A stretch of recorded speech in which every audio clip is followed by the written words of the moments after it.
Hello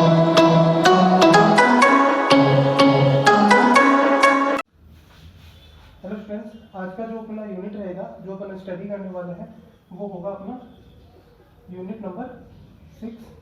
जो ये अपना यूनिट नंबर 6 है, ये ह्यूमन के ऊपर है, यानी कि एनिमल्स बोल सकते हो, ह्यूमन के ऊपर है। स्पेशली ह्यूमन के अंदर क्या चीज़ के बारे में स्टडी करवाती है? ह्यूमन की फिजियोलॉजी। ह्यूमन की फिजियोलॉजी अपन को स्टडी करवाती है। और फिजियोलॉजी के अंदर जो अपनी यूनिट नंबर 6 है, उसके अंदर अपन जो चैप्टर पढ़ेंगे, वो चैप्टर अपना होगा चैप्टर नंबर 22। चैप्टर नंबर 22 जो कि है अपना डाइजेस्टिव सिस्टम, पाचन तंत्र के बारे में बात करेंगे अपन। तो ये चीज स्टार्ट करने से पहले अपन थोड़ा देखते हैं कि फिजियोलॉजी का मतलब क्या होता है। तो इधर अपन लिख लेते हैं जैसे फिजियोलॉजी यानी कि कार्य की फिजियोलॉजी, और या फिर कार्य की बोल सकते हैं। तो इस चीज का मतलब क्या होता है? फिजियोलॉजी का मतलब होता है कि जैसे कोई चीज है, वो उसको अपन देखें कि वो चीज काम कैसे करती है। जैसे मान लो अपनी बॉडी है, वो कैसे काम करती है, अपनी बॉडी के अंदर जो अलग अलग ऑर्गन है, जो अपने अलग बॉडी में अलग अलग अंग है, वो कैसे काम करते हैं। उन सब चीजों के बारे में जो अपन स्टडी करते हैं, उसको बोलते हैं फिजियोलॉजी।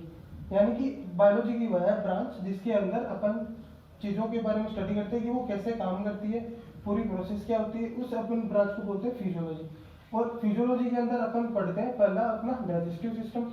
यह भी एक फिजियोलॉजी का पार्ट है। डाइजेस्टिव सिस्टम पढ़ेंगे आज। तो पाचन तंत्र, सबसे पहले डाइजेस्टिव सिस्टम। डाइजेस्टिव सिस्टम के बारे में पढ़ने से पहले अपन आप देखें कि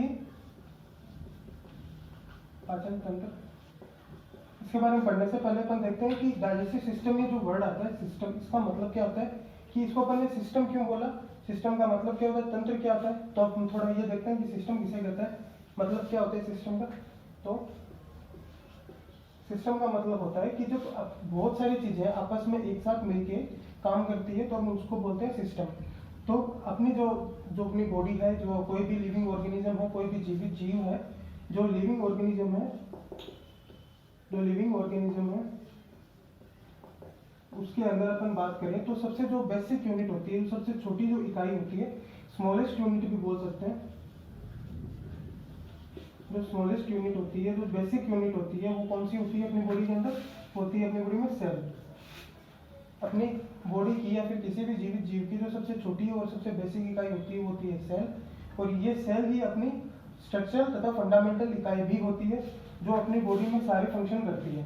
अब देखिए, सेल जो होती है, जो कोशिका जो होती है, वो अकेले काम कर सकती है, उसमें इतनी कैपेबिलिटी है कि वो अकेले काम कर सकती है। लेकिन बहुत सारी जो ऐसी चीजें होती है, वो एक अकेली सेल नहीं कर पाती।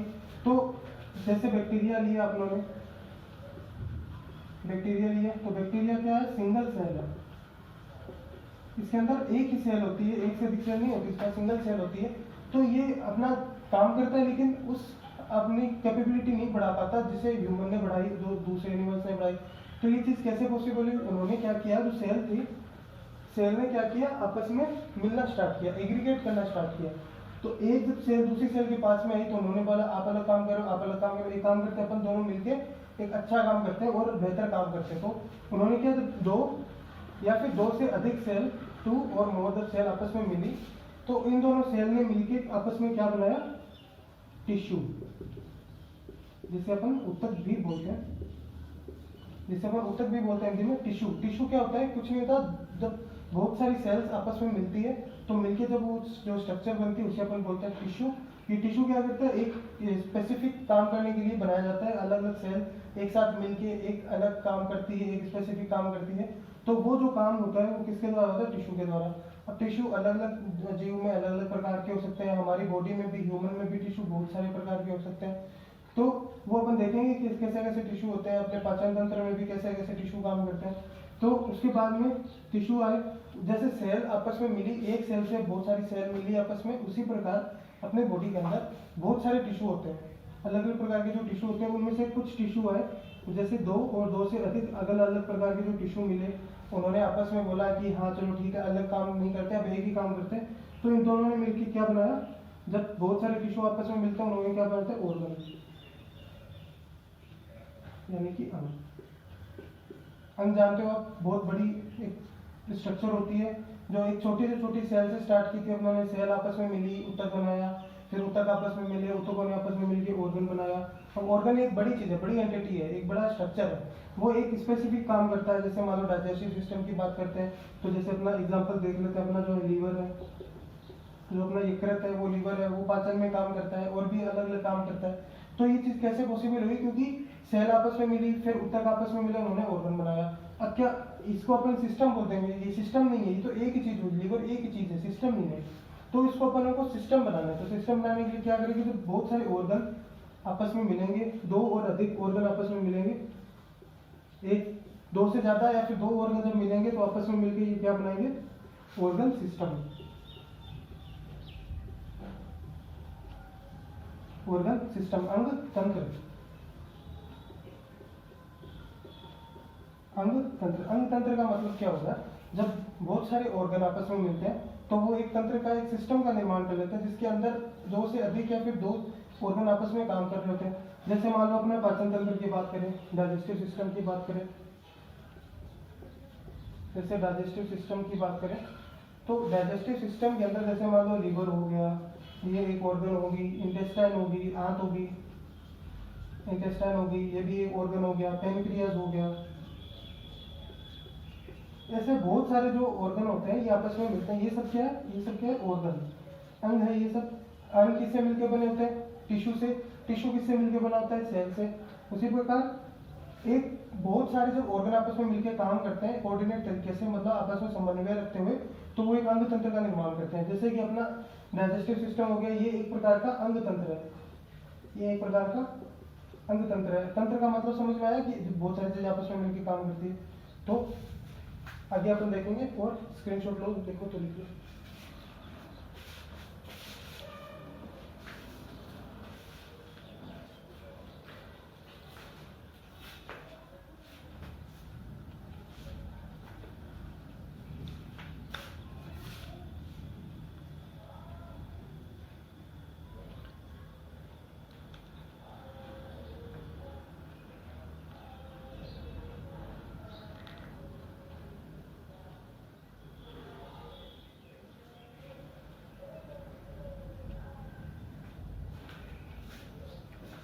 ठीक है, हो गया यहाँ तक। मैं उसको आगे चलते हैं। अभी देखो आप लोगों ने डाइजेस्टिव सिस्टम,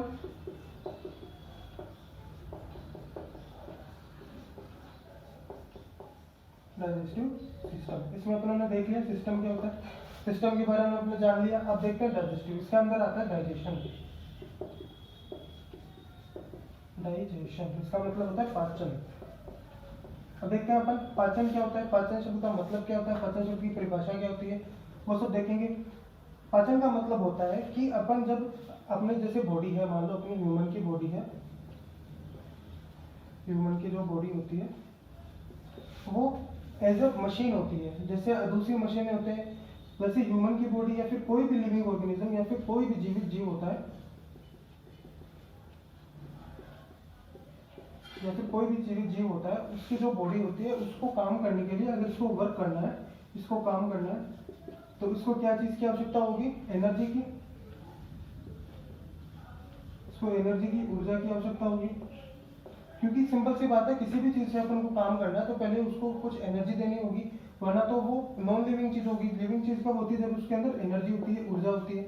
तो अपन को उसको काम करवाना है तो अपन को उसको एनर्जी देनी होगी। अब एनर्जी कहाँ से आती है? ये अपन जो स्टडी करेंगे डाइजेस्टिव सिस्टम, उसके अंदर अपन डिटेल में पढ़ाएंगे एनर्जी क्या होती है, कैसे रूप में आती है।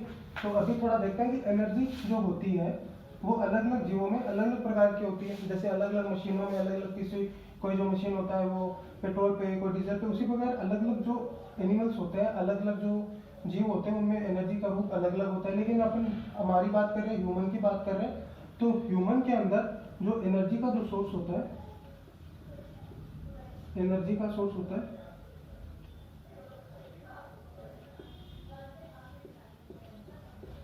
एनर्जी का जो सोर्स होता है वो होता है एटीपी। एटीपी, एटीपी का जैसे अपन पूरा नाम देखें, adenosine try phosphate, adenosine triphosphate, ये अपने बॉडी में एनर्जी का सोर्स होता है। एनर्जी जो अपन बॉडी में जिसको एनर्जी बोलते हैं वो एटीपी होती है। एटीपी जो होती है वो एनर्जी का रूप होता है अपने बॉडी के अंदर। तो अपना जो मेन जो भी कोई भी लिविंग ऑर्गेनिज्म होता है उसका जो मेन जो रीजन होता है जिसकी वजह से वो जीवित रहता है, उसमें एक जो चीज होती है वो होता है अपनी बॉडी को एनर्जी प्राप्त करना, अपनी बॉडी के लिए एनर्जी लाना। अब एनर्जी लाने के लिए उसके पास बहुत सारे सोर्सेज होते हैं, ठीक है। वो एनर्जी लाता है, मान लो किसी एनर्जी सोर्स से उसने एनर्जी ली, एनर्जी सोर्स में उसने एनर्जी ली और एनर्जी को यूटिलाइज किया अपनी बॉडी के अंदर, अपनी बॉडी के अंदर यूटिलाइज किया, अपनी बॉडी के अंदर यूटिलाइजेशन किया उस एनर्जी का। उसी प्रकार ये एक कंटिन्यू प्रोसेस है, ये एक लगातार चलने वाली प्रोसेस है कि आपको डेली कुछ ना कुछ एनर्जी लेनी पड़ेगी, तब आके आप काम कर पाओगे। अगर आपको काम करना है तो आपको एनर्जी डेली लेनी पड़ेगी, डेली बेसिस पे आपको एनर्जी की आवश्यकता होगी। तो अपन देखते हैं कि जो एनर्जी होती है वो क्या होती है, किस फॉर्म में होती है, देखते हैं। तो जैसे एनर्जी की अपन बात करें, जो है अपना एटीपी। अब देखते हैं कि एटीपी क्या होती है, कहाँ से प्राप्त होती है। अब हम जैसे अपन बात कर रहे थे डाइजेशन की, पाचन की, तो पाचन के अंदर अपन बात कर रहे थे कि पाचन की इससे परिभाषा देखते हैं अपन। तो पाचन क्या होता है कि जो लार्ज मॉलिक्यूल होते हैं, लार्ज मॉलिक्यूल होते हैं, और जो अपनी जो एनर्जी होती है, अपनी जो बॉडी को एनर्जी चाहिए वो अपन किस रूप में प्राप्त करते हैं, जो एनर्जी होती है वो अपन फूड के रूप में प्राप्त करते हैं। फूड जैसे आपने देखा होगा अलग अलग प्रकार के फूड होते हैं, सीरियल्स होते हैं, उसके अलावा जो प्रोटीन के जो सोर्स होते हैं जैसे एग वगैरह होते हैं, ये अलग अलग प्रकार के जो फूड के सोर्स होते हैं। ये जो सोर्स होता है फूड का, इसके अंदर अपन देखते हैं कि जो फूड होता है उसके अंदर बड़े बड़े लार्ज मॉलिक्यूल होते हैं, लार्ज और इनसोल्यूबल, लार्ज तथा इनसोल्यूबल। इनसोल्यूबल का मतलब अघुलनशील, अघुलनशील प्रकार के लार्ज तथा अघुलनशील प्रकार के जो मॉलिक्यूल होते हैं वो अपने फूड के अंदर पाए जाते हैं। सिंपल सी बात है, जो फूड होता है वो बड़े बड़े मॉलिक्यूल से और कॉम्प्लेक्स यानी सघन मॉलिक्यूल, लार्ज को अपन एक जैसे बोल सकते हैं सघन कॉम्प्लेक्स, और ये जो कॉम्प्लेक्स मॉलिक्यूल होते हैं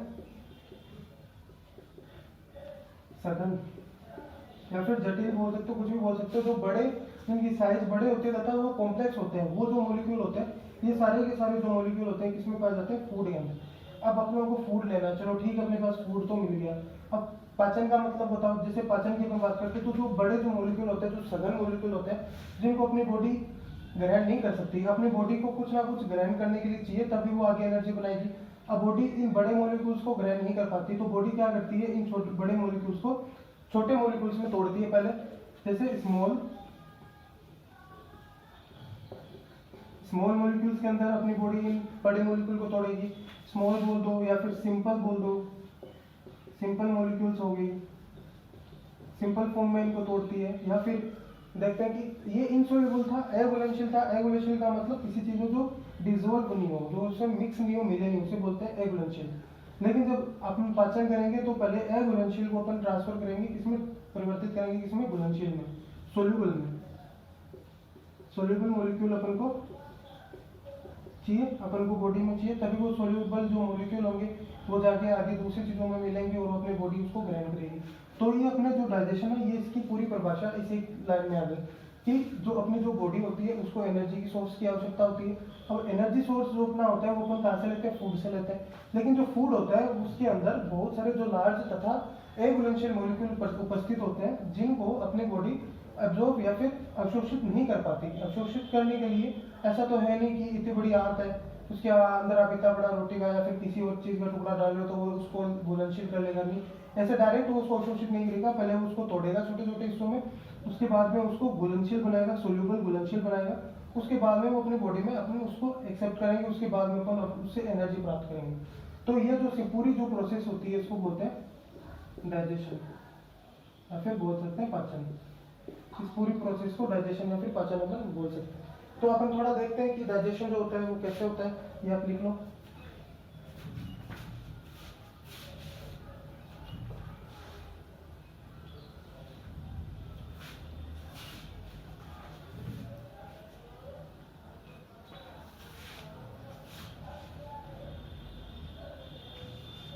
ठीक है, यहाँ तक हो गया। अब अपन आगे बात करते हैं एटीपी की बात करते हैं कि एटीपी क्या होता है, इसकी अपन को जरूरत क्या होती है, क्या सब चीज़ होती है। उससे पहले अपन थोड़ा देखते हैं कि अब अपने जो बॉडी बात करते हैं, एनर्जी की जो बात करते हैं, एनर्जी का जो सोर्स होता है वो होता है एटीपी अपने पास।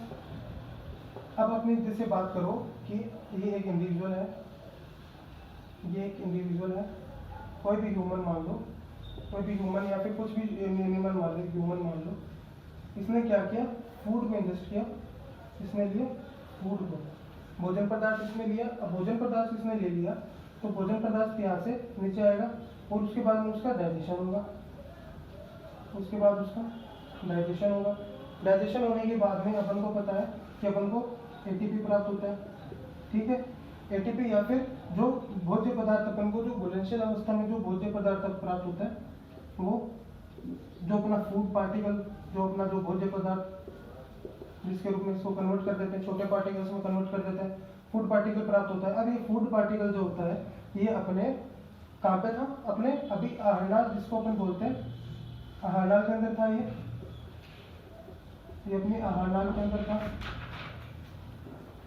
अब अपन को क्या करना है कि इस आहारनाल से जो अपनों ने फूड पार्टिकल निकाला है, जो एटीपी जो एटीपी निकालना है अपन को, फूड से जो एनर्जी निकालनी है, उस एनर्जी को अपन कैसे निकालेंगे। यहाँ पे इंटेस्टाइन में आहार नाल के अंदर तो अपने पास आ गया, तो उससे क्या होता है कि जब अपना आहार नाल जब फूड पार्टिकल आहार नाल के अंदर होता है तो उससे ये जो सबसे पहले अपन जैसे ड्राइंग बना के देखें,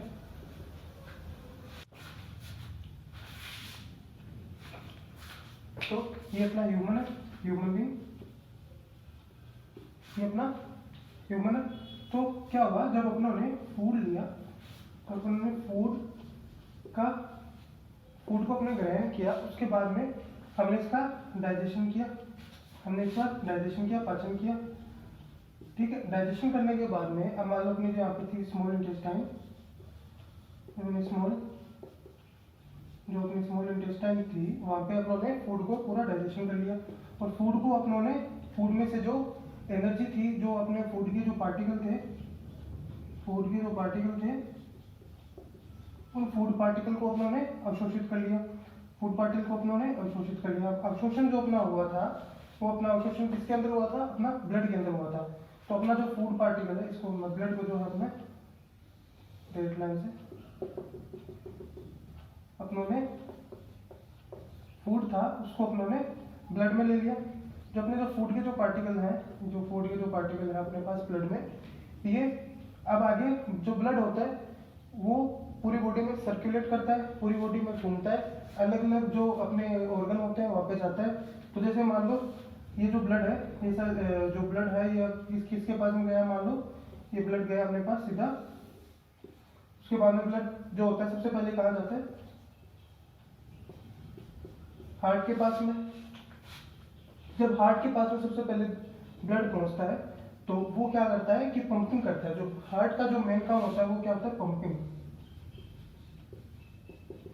पंपिंग का काम होता है हार्ट का। मतलब कि वो जो छोटे छोटे जो नदियां होती है अपनी पूरी बॉडी में, जिनको अपन आर्टरी या फिर वेन्स नाम देते हैं, या तो आर्टरी होती है, वेन्स होती है, ये जो होती है ये भी एक प्रकार की आर्टरी या फिर वेन है। तो ये जो होती है, जो भी अपने पूरी बॉडी में एक जाल बिछा होता है आर्टरी और वेन्स का, जो भी पतले पतले नलिका होती है उनमें ब्लड बहता रहता है।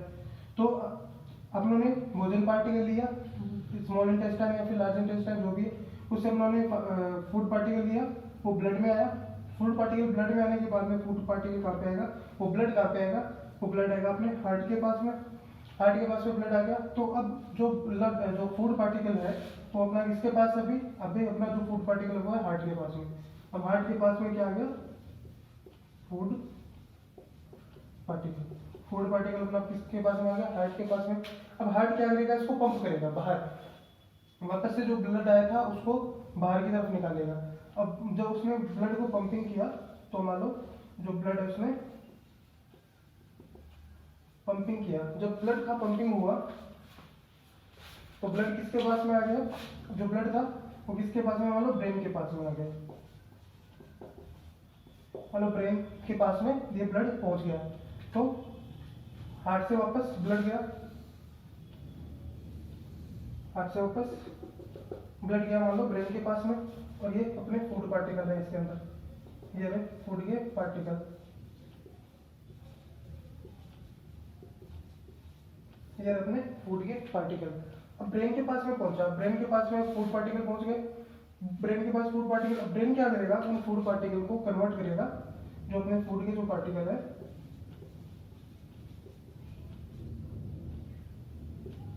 जो फूड के पार्टिकल है उनको कन्वर्ट करेगा एटीपी के अंदर।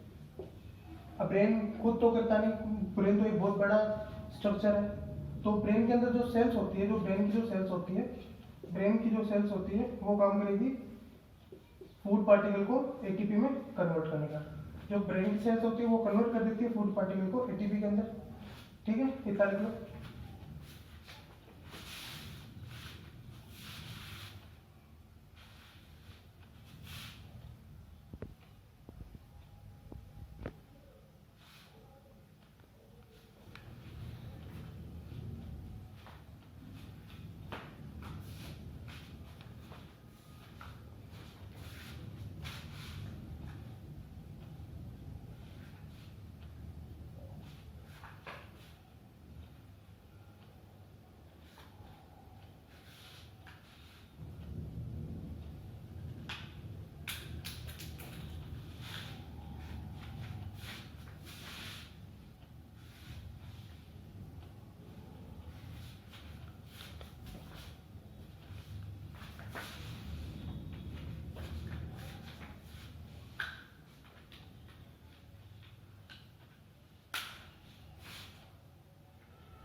तो आगे देखते हैं अपन, ये जो अपना ब्रेन के पास अपना फूड पार्टिकल पहुंच गया, फूड पार्टिकल ने क्या किया, ब्रेन सेल से एटीपी का निर्माण कर दिया। एक बार दोबारा अपन स्टार्ट से देखते हैं।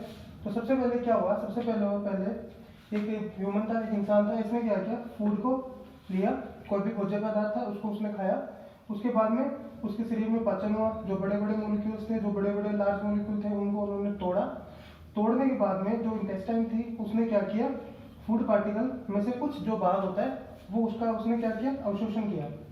तो फूड पार्टिकल का कुछ भाग उसने अवशोषित किया,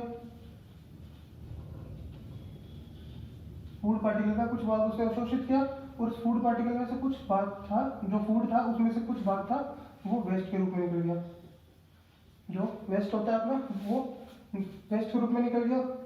कुछ जो भाग था उसने अवशोषित किया, जो फूड पार्टिकल था उसको अवशोषित किया, और अवशोषित करके वो जो फूड पार्टिकल था वो कहाँ पे गया, ब्लड में गया।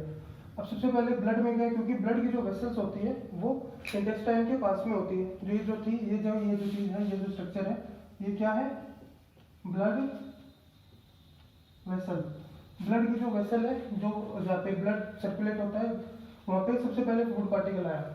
अब जो फूड पार्टिकल है ये घूमता घूमता जो ब्लड के साथ जो घूमता घूमता वापस आएगा हार्ट के पास में। हार्ट क्या करेगा, हार्ट ने लिया, हार्ट वापस देगा, हार्ट ने ले लिया, जैसे हार्ट लेगा पंप करेगा, वापस प्रेशर बनेगा, हार्ट आगे की तरफ निकाल देगा, तो ये जो फूड पार्टिकल होगा ये वापस ब्लड में आ जाएगा, ये वापस यहाँ पे ब्लड में आ गया। अब ब्लड में आने के बाद में किसी भी ऑर्गन में जा सकता है, बॉडी में जो भी ऑर्गन है, स्किन है या फिर आइज है, कुछ किसी भी ऑर्गन है वहाँ पे वापस ये ब्लड जाएगा। और मान लो अपने पास ये ब्रेन में चला गया, सबसे पहले सपोज करो ब्रेन में गया, ब्रेन में क्या करेगा, ब्रेन को खुद को एनर्जी चाहिए होती है, ब्रेन एनर्जी कहाँ से लेता है, फूड से लेता है। अब फूड तो अपने माउथ में आया था, अपने हार्डाल में आया था, उसके पास में फूड पहुंचाने के लिए जो अपना ब्लड है वो काम करता है। तो जो फूड है वो घूम के जाता है ब्लड ब्रेन के पास में, और ब्रेन से वो जो ब्रेन की जो सेल्स होती है, जो ब्रेन सेल्स होती है वो क्या करती है, इसको कन्वर्ट करती है एटीपी के अंदर, और जो एटीपी होती है वो यूज आती है अलग जो ब्रेन के जो काम होते हैं, जो ब्रेन के फंक्शन होते हैं वो करने के लिए। अब अपन देखते हैं कि ये जो ब्रेन है इसके अंदर जो मान लो सपोज करो ये अपने जो सेल्स थी उन्होंने एटीपी का निर्माण किया। अब जैसे कि अब अपन को पता है कि जो एटीपी होती है उसको बनाने के लिए जो सेल्स होती है उसको एक चीज की और आवश्यकता होती है, वो होता है अपना ऑक्सीजन। ऑक्सीजन की आवश्यकता होती है, तो ऑक्सीजन O2, ऑक्सीजन की आवश्यकता भी पड़ती है सेल्स को। तो ऑक्सीजन कहाँ से आती है, ऑक्सीजन क्या होता है, अपना जो पिल्मोनरी जो सर्किट होता है, जो अपना पिल्मोनरी जो सर्किट होता है, यानी कि अपन बोल सकते हैं अपने लंग्स होते हैं, जो अपने फेफड़े होते हैं, ये क्या करते हैं कि जो लंग्स और जो फेफड़े होते हैं वो क्या करते हैं, ये भी जो O2 होते हैं उनको लेते हैं और CO2 को निकाल देते हैं। अपन को अल्टीमेटली क्या चाहिए होता है, अपन को चाहिए होता है O2, अपन को ऑक्सीजन चाहिए होती है, और जो लंग्स होते हैं वो CO2 को निकाल देते हैं। और जैसे अपना पहले देखा था कि अपना लीवर था और सब कुछ चीज़ें थी, अपना इंटेस्टाइन था, उसी प्रकार जब ये जो लंग्स में जो ऑक्सीजन आई अपने पास में, ये क्या करेगा, ये जो ऑक्सीजन है इसको भी ये क्या करेगा, ब्लड वेसल में डाल देगा। ये मान लो ये ब्लड की वेसल थी, ये क्या है, ब्लड, ये ब्लड वेसल है,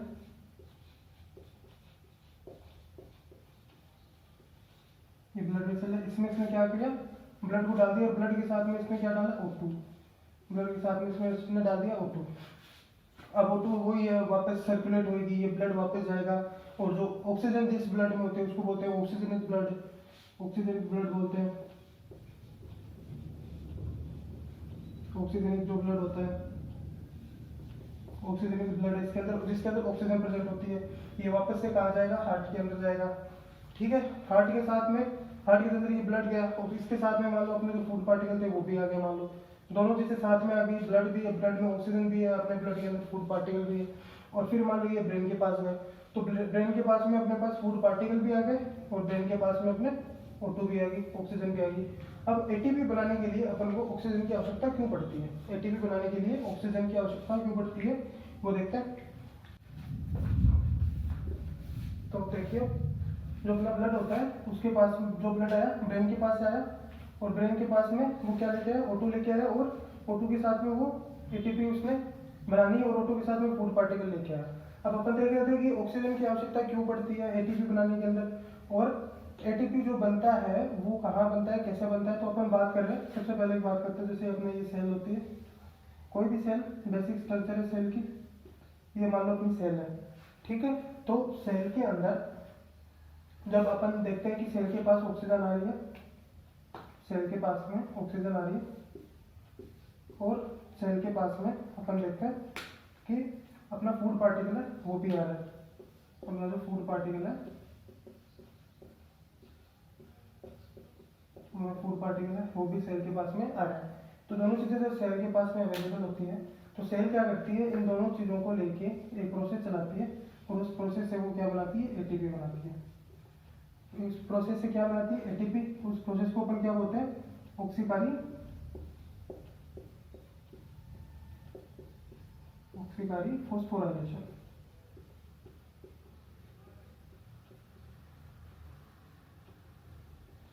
ऑक्सीकारी फॉस्फोराइलेशन, ऑक्सीकारी फॉस्फोराइलेशन की जो प्रोसेस है, या फिर इसको इंग्लिश में बोल लो तो ऑक्सीडेटिव, ऑक्सीडेटिव फॉस्फोराइलेशन। इस जो प्रोसेस है, ये जो प्रोसेस चल रही है, इसके अंदर क्या हुआ, ऑक्सीजन आई, ऑक्सीजन के साथ में फूड पार्टिकल उसने लिया सेल में। अब दोनों चीजें जब लेगी तो ऑक्सीकारी फॉस्फोराइल, ऑक्सीकारी मतलब ऑक्सीजन की उपस्थिति में, ऑक्सीजन इसलिए चाहिए क्योंकि ऑक्सीजन की उपस्थिति में होती है वो चीज, और लास्ट में अपने पास एटीपी का निर्माण हो जाता है, एटीपी का फॉर्मेशन हो जाता है। तो जब अपने पास सबसे पहले फूड पार्टिकल अपने ने लिया, तो अब एक किसी जीव को, और ये जो एटीपी होता है ये एक एनर्जी सोर्स के रूप में, ये एज ए एनर्जी सोर्स के रूप में बॉडी को मिल जाता है काम करने के लिए। और एटीपी अगर अपन को बनाना है तो दो चीजें मस्ट है, कौन सी, तो फूड पार्टिकल और एक ऑक्सीजन। तो दो चीजें अपने बॉडी को मस्ट में चाहिए होती है, सेल को चाहिए होती है। और ये जो सेल, जो कोशिका, ये जो ऑक्सीकारी फॉस्फोराइलेशन होता है, ये मोस्ट ऑफ द सेल्स में होता है, बहुत सारी सेल्स में, हर सेल्स में ये चीजें मोस्टली उपस्थित होती है। तो वो अपना एटीपी खुद बनाते हैं, उनको आप ये दो चीजें दे दो, अपना काम खुद चला लेंगे, अपनी एनर्जी खुद बना लेंगे। तो ये पूरी प्रोसेस थी पाचन की, डाइजेशन की, पूरी जो प्रोसेस थी डाइजेशन की, पाचन की प्रोसेस थी कि किस प्रकार से अपन भोजन लेते हैं, किस प्रकार से अपने भोजन में से अपन कुछ चीजें निकालते हैं, उसमें से जो अच्छी चीज होती है उसको अपन रखते हैं, फिर उसको अपन ब्लड में डालते हैं, ब्लड से वो पूरी बॉडी में सर्कुलेट होता है, फिर वहां जाके अपना ऑक्सीजन के साथ में मिलके वो एटीपी का निर्माण करता है। ठीक है, देख लो।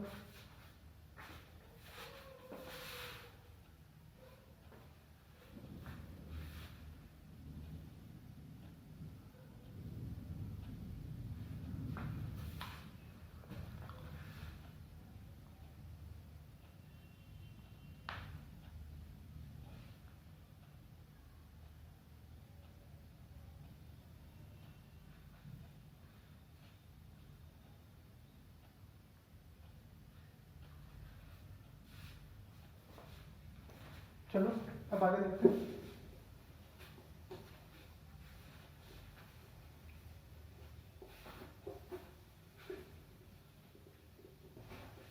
अब अपन बात करते हैं कि अपन देख रहे थे कि फूड के बारे में अपन बात कर रहे थे, बार बार अपना नाम आ रहा था फूड, फूड पार्टिकल को जो बड़े मॉलिक्यूल्स होते हैं, फूड होता है, क्या चीज़ होती है अपन देखते हैं। जैसे मान लो अपने फूड खाया, फूड के अंदर जो एक तो होता है कॉम्प्लेक्स मॉलिक्यूल, कॉम्प्लेक्स जो मॉलिक्यूल होता है उसके बारे में हम देखते हैं। जो बड़े जो मॉलिक्यूल्स जो बड़े बड़े यौगिक जो प्रेजेंट होते हैं फूड के अंदर, वो कौन से होते हैं, और उनको जब हम कन्वर्ट करते हैं छोटे में, तो छोटे कौन से होते हैं, दोनों चीज़ देखते हैं। तो जो सबसे पहला जो सबसे मेजर होता है वो अपन देखते हैं कार्बोहाइड्रेट। सबसे पहला अपन देखते हैं carbohydrate. Carbon, hydrogen, oxygen, nitrogen आदि से मिलकर ये चीज़ें बनी होती है कार्बोहाइड्रेट। अपन देखते हैं कि जो कार्बोहाइड्रेट होता है ये मेजर होता है, अपने जो फूड होता है उसके अंदर मेजर रूप में प्रेजेंट होता है, ज़्यादातर यही होता है। अब कार्बोहाइड्रेट क्या है, कॉम्प्लेक्स मॉलिक्यूल है, बड़ा मॉलिक्यूल है। जब अपन इसको तोड़ेंगे तब इसका डाइजेशन होता है, पाचन होता है, डाइजेशन होता है। जब इसका पाचन होता है तो अपन इसको तोड़ेंगे छोटे मॉलिक्यूल्स के अंदर। तो सबसे पहले जो चीज जो सब टूटता है, जो सबसे पहले जो टूटता है, तो टूटता है पॉली पॉलीसेकेराइड्स के रूप में।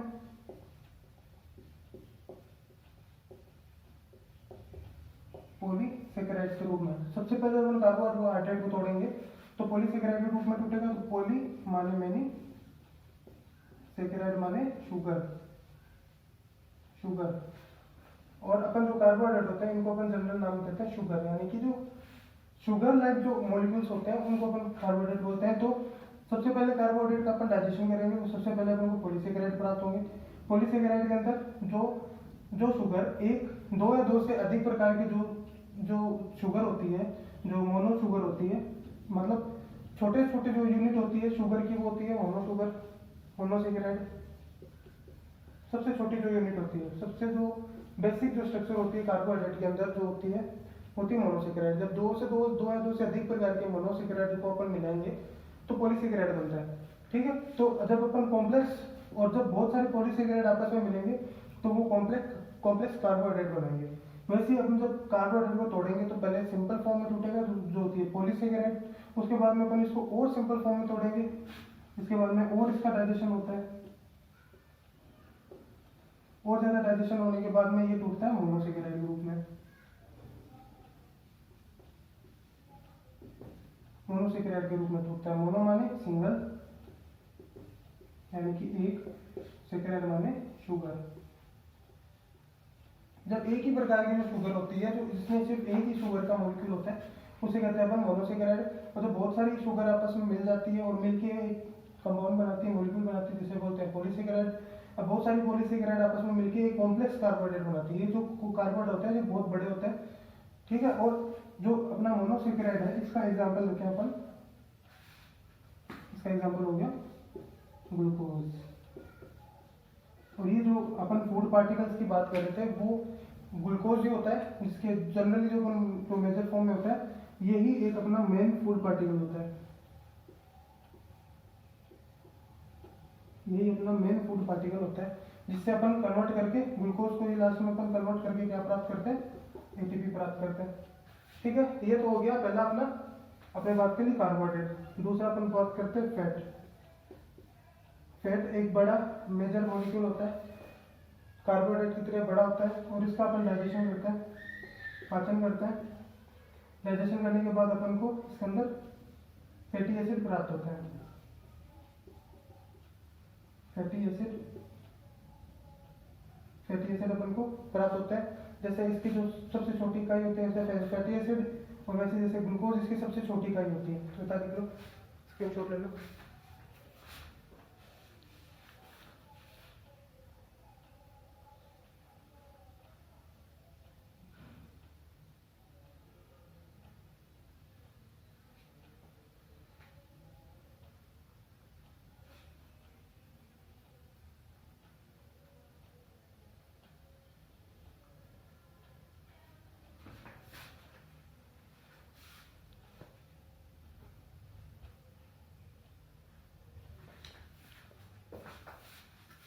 देखिए आगे चलते हैं।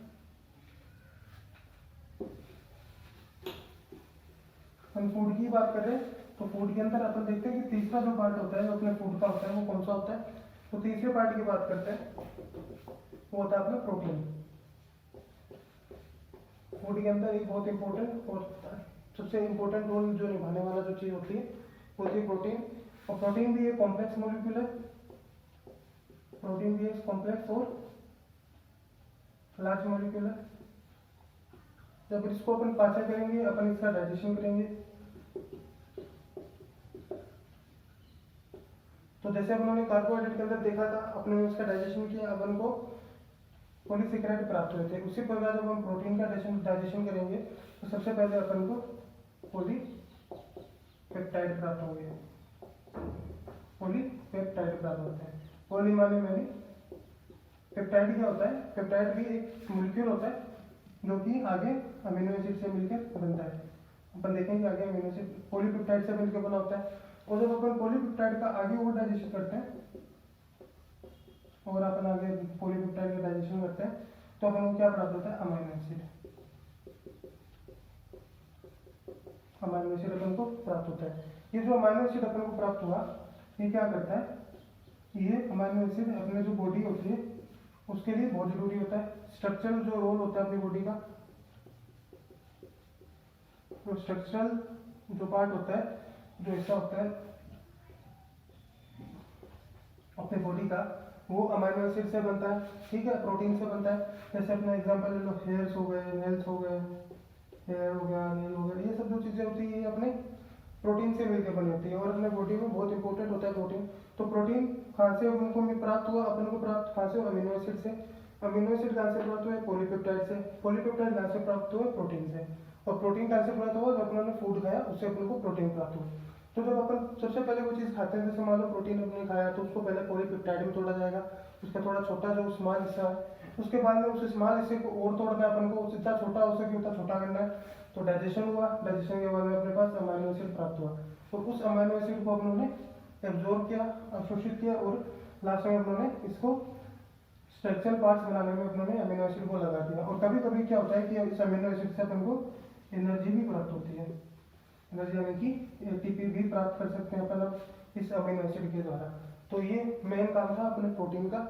उसके बाद में अपन बात करते हैं अगला।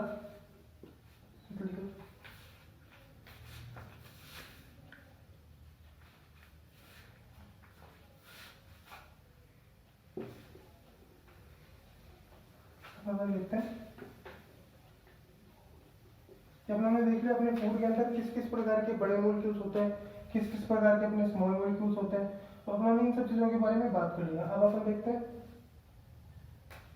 जो अपना फूड था उसके अंदर लार्ज मॉलिक्यूल्स थे। लार्ज मॉलिक्यूल बोल दो या फिर कॉम्प्लेक्स मॉलिक्यूल बोल दो, कॉम्प्लेक्स मॉलिक्यूल बोल दो। ठीक, ये सारी चीजें थी। लार्ज, कॉम्प्लेक्स और इनसोल्युबल यानी कि अघुलनशील जो मॉलिक्यूल्स थे अपने फूड के अंदर, वो अपनों ने लिए, अपनों ने इंजेस्ट किया, अपनों ने खाया। और इन सारी चीजों को अपन को कन्वर्ट करना है, लार्ज से करना है किसके अंदर?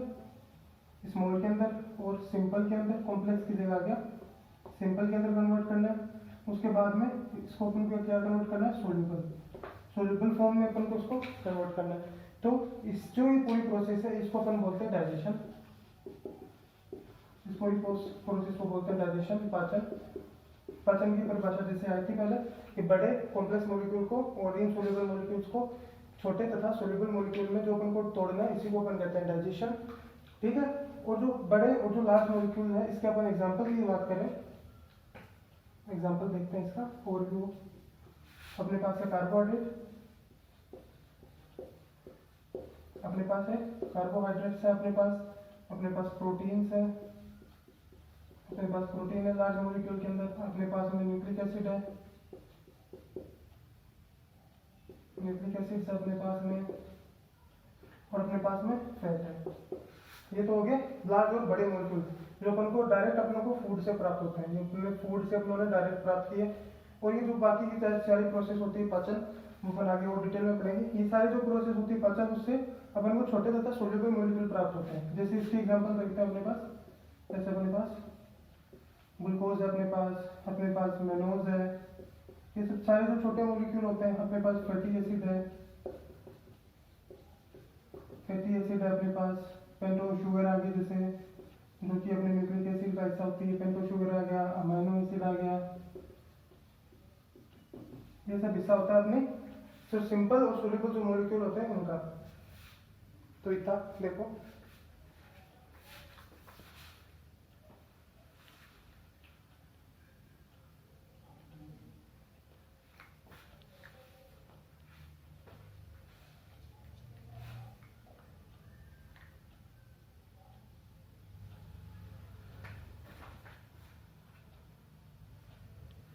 ठीक है। ये पूरी प्रोसेस अपने डाइजेशन में देखनी है। तो अब अपन बात करते हैं सीधा कि डाइजेशन होता है कैसे होता है, डाइजेशन में मेन चीजें क्या होती है, पूरा अपन डिटेल में देखेंगे। तो सबसे पहले अपन देखते हैं डाइजेशन के अंदर कि डाइजेशन कैसे शुरू होता है, कहाँ से शुरू होता है। तो अपन बात करते हैं जो अपना माउथ है, ये अपना माउथ है। माउथ से डाइजेशन शुरू होता है। यहाँ से हमने फूड लिया, ये क्या अपना माउथ, ये वाला ऐसा अपना माउथ है। और यहाँ से एक लंबा अपना एक नदी के जैसी एक स्ट्रक्चर होती है, जिसे अपन अपनी आहार नाल बोलते हैं, आहार नाल या फिर एलिमेंट्री कैनाल, आहार नाल या फिर एलिमेंट्री कैनाल। आहार नाल नाम क्यों दिया, क्योंकि जितना भी डाइजेशन होता है, जितनी भी चीजें होती है, वो सारी किसके अंदर होती है, एलिमेंट्री कैनाल के अंदर होती है। ठीक है, अपने एलिमेंट्री कैनाल देख ली। अब एलिमेंट्री कैनाल का स्टार्टिंग जो पॉइंट होता है, जैसे मान लो ये अपनी एलिमेंट्री कैनाल है, ठीक है, दोनों तरह की खोखली होती है, पूरी सिलेंड्रिकल होती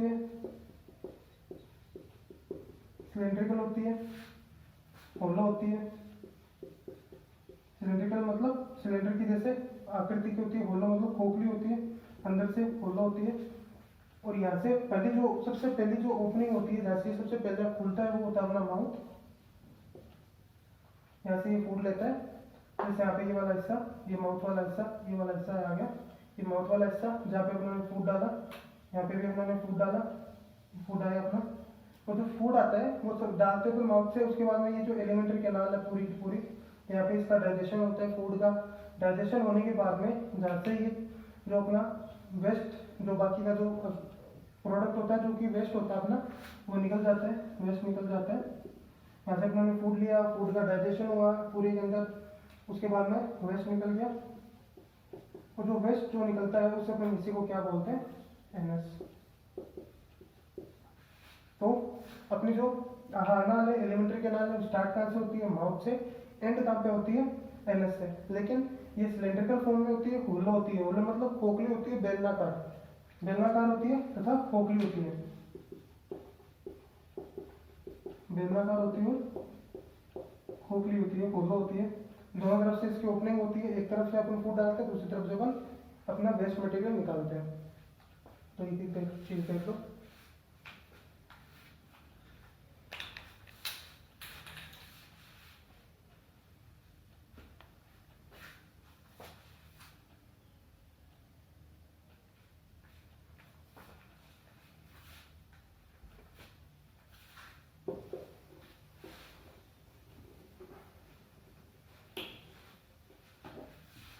अब अपन देखते हैं कि अपना ने देखा था कि जो अपना कॉम्प्लेक्स मॉलिक्यूल था, जो अपना कॉम्प्लेक्स जो मॉलिक्यूल्स थे, उन्होंने अपन को स्मॉल में कन्वर्ट करना था, उनको अपनों को स्मॉल मॉलिक्यूल्स में कन्वर्ट करना था। तो उसके लिए अपनों ने क्या किया था, यहाँ पे इसका डाइजेशन किया था। अब देखते हैं कि डाइजेशन करने के लिए अपने पास सब कुछ है, अपने पास आहार नाल है, अपने पास सारी चीजें हैं, लेकिन अपने पास इसको डाइजेशन करने के लिए एक जो प्रोसेस होती है वो करनी पड़ती है, वो होती है जल अपघटन, हाइड्रोलाइसिस, जिसको हिंदी में बोलते हैं जल अपघटन। हाइड्रो मतलब वाटर, जल लाइसिस मतलब किसी चीज़ को ब्रेक डाउन करना, किसी चीज़ को तोड़ना। तो ये जो प्रोसेस होती है हाइड्रोलाइसिस, इसका मतलब होता है कि मान लो कोई चीज़ है, मान लो ये कोई चीज़ है, इसको अपन तोड़ेंगे, इसको अपन को छोटे छोटे हिस्सों में तोड़ना है, छोटे छोटे हिस्सों में तोड़ना है, लेकिन इसके जो सराउंडिंग का जो एनवायरनमेंट है, इसके जो चारों तरफ का जो एनवायरनमेंट है, उसमें क्या होना चाहिए, पास में वाटर होना चाहिए, वाटर होना चाहिए, जल होना चाहिए। जल की उपस्थिति में कुछ चीज़ें होती है जो उसको बड़े आकार से छोटे आकार में तोड़ देती है, लेकिन सबसे मस्ट क्या होता है, वाटर, पानी की उपस्थिति में। उसी प्रकार जो जो चीज़ें काम करती है अपने डाइजेशन के अंदर, डाइजेस्टिव सिस्टम के अंदर, वो चीज़ें क्या करती है, बड़े कॉम्प्लेक्स मॉलिक्यूल को स्मॉल मॉलिक्यूल्स में तोड़ देती है, लेकिन किसकी प्रेजेंस में, वाटर की प्रेजेंस में। तो इसलिए इसको नाम दिया गया हाइड्रोलाइसिस, यानी पानी की उपस्थिति में जिस चीज़ को अपन तोड़ते हैं, जो बड़े मॉलिक्यूल होते हैं कार्बोहाइड्रेट वगैरह, उनको छोटे छोटे मॉलिक्यूल में तोड़ते हैं, जैसे ग्लूकोज वगैरह में, तो पानी की उपस्थिति में। चलो आगे देखते हैं।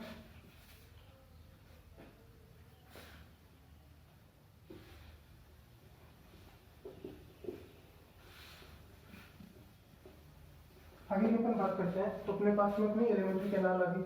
तो सबसे पहले अपन एक चीज देखते हैं, उससे पहले कि जो अपना डाइजेशन है, पूरा जो अपना डाइजेस्टिव सिस्टम है या फिर डाइजेशन है,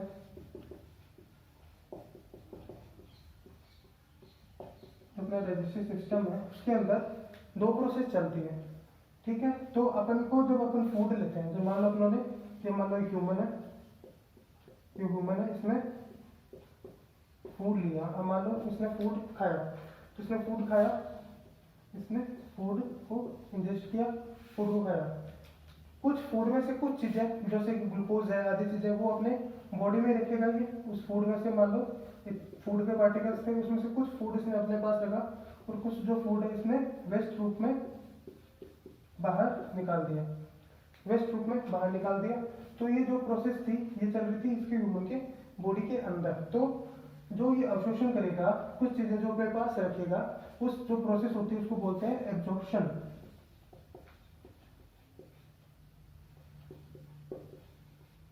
एब्जॉर्प्शन, एब्जॉर्प्शन मतलब अवशोषण, मतलब कि अपनों ने फूड खाया, मान लो फूड में से अपनों ने कुछ चीजें अपने पास रखी और बाकी चीजें वेस्ट रूप में निकाल दी, तो कुछ चीजें अपन पास रख रहे हैं, उस प्रोसेस को बोलते हैं एब्जॉर्प्शन, अवशोषण, ठीक है। ये भी अपने किसके अंदर होता है, अपने एलिमेंट्री कैनाल के अंदर होता है। ये प्रोसेस कहाँ होता है, एलिमेंट्री कैनाल के अंदर, एलिमेंट्री कैनाल के अंदर अपना ये प्रोसेस होता है। तो कुछ चीजें अपने रखेगा और कुछ चीजें ये बाहर निकाल देगा। तो डाइजेस्टिव सिस्टम जो पूरा अपना सिस्टम है ओवरऑल, उसकी अगर अपन बात करें तो उसके अंदर दो प्रोसेस चलती है। तो टोटल कितनी प्रोसेस होती है, टोटल दो प्रोसेस होती है, मतलब दो तरीके की चीजें चलती रहती है पूरे डाइजेशन में। तो पहली जो चीज होती है वो तो होती है डाइजेशन, मतलब कोई खाना खाया, उसको पचाया, पचाने के बाद में पचा के जस्ट छोड़ना नहीं होता उसको, उसमें से जो चीजें होती है वो लेनी होती है। दूसरी प्रोसेस होती है एब्जॉर्प्शन, दूसरी चीज होगी एब्जॉर्प्शन। तो ये जो दोनों चीजें होती है, जब ये आपस में मिलकर काम करती है तो एक पूरे सिस्टम को बनाती है। पूरा जो सिस्टम होता है उसको बोलते हैं डाइजेस्टिव सिस्टम, पूरे प्रोसेस को बोलते हैं डाइजेस्टिव सिस्टम। देख लो पूरे के पूरे प्रोसेस को बोलते हैं डाइजेस्टिव सिस्टम। तो यहाँ तक तो अपना ने अभी तक ओवरव्यू देखा है डाइजेस्टिव सिस्टम के बारे में, कैसे कैसे चीजें काम करती हैं, क्या क्या उनका प्रोसेस होता है, और अपन पूरा डिटेल में देखते हैं नेक्स्ट वीडियो में।